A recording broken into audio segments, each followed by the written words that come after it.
What's good, people? It's your boy Filmzilla, and today we are talking on the ROG Xbox Ally and Xbox Ally X. There's a lot to discuss, there's a lot going on, but we are getting an Xbox branded handheld console, which we've been waiting for a long time. Um, Personally, I'm very excited about this console. I'm very excited for Xbox and Microsoft to kind of get their foot in the handheld market, even if it's just like a kind of branded and skinned console. But I think it kind of pushes forward a lot of the forward thinking that we had with Game Pass. And as you guys know, especially in the early days, I am really a big proponent of Game Pass. I think it's an amazing system. Um, you know, I feel like in the more recent days, it hasn't been as great, but it's good to see Microsoft Game Studios and the Xbox team kind of picking up and putting a lot more games on Game Pass, and the integration between that and this ROG Ally should be perfect. So, what is it? Two consoles, the ROG Xbox Ally and the ROG Xbox Ally X.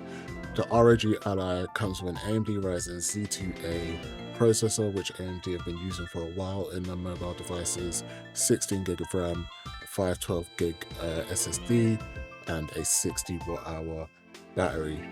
So the ROG Xbox Ally X comes with an AMD Ryzen AI Z2 Extreme, 24 gig of RAM, 1TB SSD, and an 80 watt hour battery. On top of that, it has impulse triggers on the Ally X for tactile feedback, obviously similar to the Xbox controllers. And from what I've seen and read, the C2A isn't anything groundbreaking, as it's supposed to be an extension of the Z2 with some possible AI added features.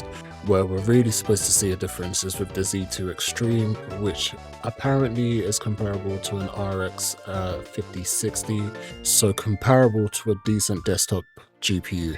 The ROG Xbox Ally comes with that Z2A processor, which isn't as powerful as we would like if you're looking for a generational gap over your Steam Deck or your ROG Ally.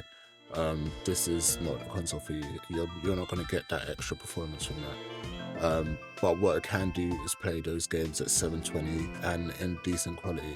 So with pricing, what we're initially seeing is that the ROG Ally, the base Ally, is going to be around 500 to 550 pounds, and the Ally X being anywhere between 700 and 800 in comparison to the original Ally and Ally X. I'm not saying this is the choice for you, but for me, as someone who plays a lot of Xbox games, a lot of Game Pass games, I feel like this is a great console for me. A lot of Xbox games I can pick up and play the titles. I think what is actually really great about this console is the Xbox launcher app that's going to be standard with the ROG Xbox Ally, which integrates all your stores, so you won't have to. I mean, fortunately, it is a Windows device, but you won't have to go through the stress and the performance burden of loading up all these launchers, trying to integrate everything, which obviously you have to go through hoops doing on a Steam Deck, and is just a resource hog when you use a Windows-based handheld. Overall, I think the console is a great step in the next direction for Xbox. I think this is what they need to be doing. It's great that Xbox and Microsoft have started opening up their console exclusive games to the PS5, and I think Xbox as a brand has such a strong future. But yeah, I think it's the future. I think